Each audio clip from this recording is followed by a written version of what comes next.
दोस्तों, हमारी कहानी की शुरुआत होती है काजुमा के साथ, जो कनागी क्लैन का वारिस है। सबसे पावरफुल फायर क्लैन के होने के बावजूद वो चाहे कितनी भी कोशिश कर ले, वो अपने फायर पावर को कंट्रोल नहीं कर पा रहा था। इसके कारण उसके पिता उसे हार्शली ट्रीट करते हैं और तो और क्लैन के बाकी लोग भी उसकी कमजोरी का फायदा उठाकर रोज रोज उसे जलाकर बुली करते हैं। इन सब तकलीफों के बावजूद वो दिन रात अपनी फायर पावर को कंट्रोल करने के लिए ट्रेनिंग करता है। लेकिन जैसे ही वो 18 साल का होता है, क्लैन के एल्डर्स काजुमा अगला क्लैन का लीडर बनने के लिए लायक है या नहीं, उसका टेस्ट करने का तय कर लेते हैं। टेस्ट में उसे 12 साल की एक बच्ची जिसका नाम आयानो है, उससे लड़ना पड़ता है, पर आयानो उसे एक ही हमले में जलाकर हरा देती है। ऐसी शर्मनाक हार के बाद वो अपने पिता से माफी मांगने की कोशिश करता है, पर उसे वो नाकारा कहकर एक थप्पड़ मार के क्लैन से बाहर निकाल देते हैं। और कोई चॉइस ना पाकर काजुमा चाइना चला जाता है और ताकतवर बनकर उनसे बदला लेने की कसम खाता है। उस बुरे वक्त में वो सुई लिंग नाम की एक बेहद खूबसूरत और दिलकश लड़की से मिलता है, जो उसकी जिंदगी को सुधार देती है। वो दोनों एक दूसरे के प्यार में पड़ जाते हैं और काजुमा भी पास्ट की सारी बातें भूलकर उसके साथ रहने लगता है। 2 साल बाद काजुमा के जीने का आखिरी सहारा भी खत्म हो जाता है, जब सुई को एक ऑर्गेनाइजेशन किडनैप कर लेती है। पावरलेस होने के कारण काजुमा की आंखों के सामने ही उसके प्यार को एक डीमन समनिंग रिचुअल में सेक्रीफाइस कर दिया जाता है और वो बेबस होकर बस देख सकता था। वो खुद को इस सब का जिम्मेदार बताता है और किसी भी हालत में अपनी पावर को पाने का फैसला कर लेता है। आखिर में वो विंड किंग के साथ एक खतरनाक समझौता करके दुनिया का सबसे पावरफुल विंड मेज बन जाता है।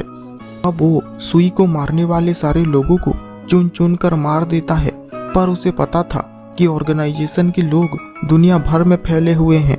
उन्हें मारने के लिए वो जापान आता है, पर उसके जापान आते टाइम ही कनागी क्लैन के कुछ लोगों को एक विंड यूजर मार देता है। उधर सबको रिपोर्ट मिलती है कि काजुमा विंड यूजर के रूप में लौटा है। इससे सब ये समझ लेते हैं कि ये काजुमा ही है जो बदला लेने के लिए लोगों को मार रहा है।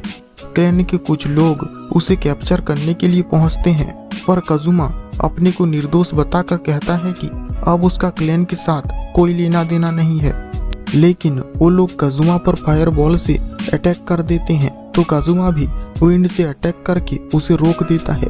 तभी एक और विंड स्पेल के कारण एक इमारत टूटकर उन पर गिर जाती है, जिससे उन लोगों की मौत हो जाती है। लेकिन ये अटैक काजुमा ने किया ही नहीं था, ये किसी अननोन विंड यूजर का काम था। उसे देखते ही काजुमा वहां से तुरंत चला जाता है, पर रास्ते में जाते हुए वो अपने पिता से मिलता है। उसके पिता उसे सरेंडर करने के लिए कहते हैं, पर ये सुनने पर काजुमा गुस्सा हो जाता है, क्योंकि 4 साल के बाद मिलने पर भी पहली मुलाकात में उसके पिता उसे सरेंडर करने के लिए कह रहे हैं।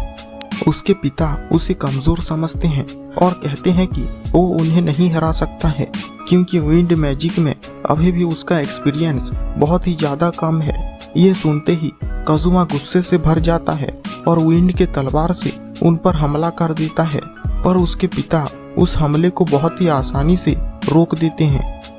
काजुमा को कैप्चर करने के लिए उसके पिता भी उस पर बहुत सारे फायर बॉल से अटैक करते हैं, पर काजुमा उन सबको ही रोक देता है। ये देखकर उसके पिता अपनी फुल पावर को यूज करते हैं और एक बहुत ही पावरफुल फायर बॉल को तैयार करते हैं।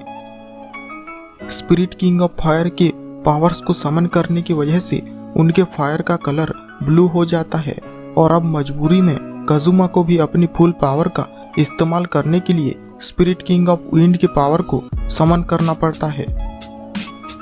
फायर मैजिक सबसे ताकतवर होने के बावजूद एक्टिवेट करने में ज्यादा टाइम लेता है, लेकिन उसके उलट विंड मैजिक बहुत ही जल्दी एक्टिवेट हो जाता है। इस चीज का फायदा उठाकर काजुमा अपने पिता से पहले उन पर एक पावरफुल अटैक करके उन्हें नॉक कर देता है। उसके बाद वो होटल में जाता है, जहाँ पर वो अपने छोटे भाई रैन से मिलता है। उसका छोटा भाई उसे परिवार के पास लौटकर उन्हें सच्चाई बताने को कहता है, पर काजुमा इनकार करते हुए कहता है कि वो ऐसे परिवार में नहीं जाना चाहता है जिसने उसे एक कुत्ते की तरह यूज करके छोड़ दिया। जब वो दोनों रात को सो रहे थे, अचानक से ही कोई मैजिक से उस होटल की बिल्डिंग को 2 टुकड़ों में काट देता है, पर काजुमा अपने छोटे भाई को लेकर विंडो से जंप करके बच जाता है। सस्पेक्ट को पास आता हुआ सेंस करके काजुमा रेन को छुपने के लिए कहकर उससे लड़ने लगता है। काजुमा इधर लड़ ही रहा था कि अपने छोटे भाई की मदद की आवाज सुनता है। दरअसल वहां पर 2 कल्प्रिट थे, एक काजुमा को उलझाए हुए था, तभी दूसरा उसके भाई को कैप्चर करके ले जाता है।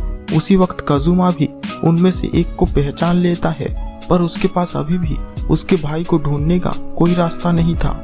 इसलिए आखिरकार वो मदद के लिए कनागी परिवार के पास पहुंचता है। क्लैन लीडर से मिलने पर उसे पता चलता है कि उसके भाई को फूगा क्लैन के लोगों ने किडनैप कर लिया है।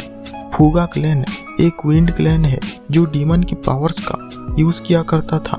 कनागी परिवार ने उस डीमन को सील करके उन लोगों को हरा दिया, जिसकी वजह से उन लोगों को 300 सालों तक कनागी परिवार की गुलामी करनी पड़ी थी। अब उन्होंने रेन को इसलिए किडनैप किया है ताकि डीमन को फिर से आजाद करने के लिए उसे सेक्रीफाइस के तौर पर इस्तेमाल कर सके। ये सुनते ही काजुमा गुस्से से भर जाता है, क्योंकि ऐसे ही रिचुअल में उसने अपने प्यार को खोया था। लोकेशन का पता चलते ही काजुमा और आयानो उस तरफ चल पड़ते हैं, पर रास्ते में उन्हें फूगा क्लैन का एक मेंबर मिलता है जो इविल स्पिरिट से पोजेस होता है। काजुमा आयानो को उसे संभालने के लिए कहकर अपने भाई को बचाने के लिए आगे बढ़ता है। सील टूटने से इविल गॉड रेन को कंज्यूम करने लगता है, पर लास्ट मोमेंट में वहां पर काजुमा पहुंच जाता है और अपने छोटे भाई को बचा लेता है। लेकिन अचानक से ही वहां पर वही पोजेस आदमी आ जाता और खुद ही इविल गॉड की पावर को कंज्यूम कर लेता है। फूगा क्लैन के लोग अपने गॉड से उन दोनों को मारने के लिए कहते हैं, लेकिन इविल गॉड उन लोगों को ही मारकर जिसने उसे सील किया था उसे ढूंढने के लिए चला जाता है। इससे पहले कि इविल गॉड सब कुछ डिस्ट्रॉय कर दे, वो लोग भी उसका पीछा करते हैं, पर उसे सिर्फ फैमिली स्वॉर्ड से ही मारा जा सकता था। और अब प्रॉब्लम ये है कि अभी उस स्वॉर्ड की करंट विल्डर आयानो है जो अभी कमजोर है। काजुमा उसकी मदद करने के लिए एक विंड शील्ड बनाता है ताकि आयानो उसके पास पहुंच सके। जैसे ही आयानो उसके पास पहुंचती है, काजुमा अपनी विंड किंग के पावर का इस्तेमाल करके इविल गॉड को कमजोर कर देता है और इसी मौके का फायदा उठाकर आयानो उसके गर्दन को काट कर उसे डिस्ट्रॉय कर देती है। रेन के रेस्क्यू को सेलिब्रेट करने के लिए वो लोग घर लौटते हैं, जहां काजुमा मिसाओ से मिलता है।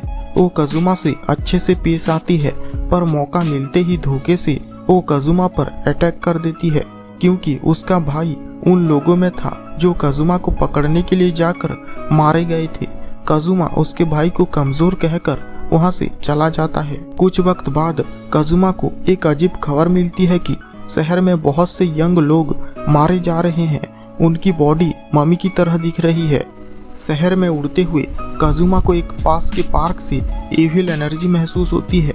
वहां वो देखता है कि मिसाओ बैठी हुई है और वो चारों तरफ से इविल एनर्जी से घिरी हुई है।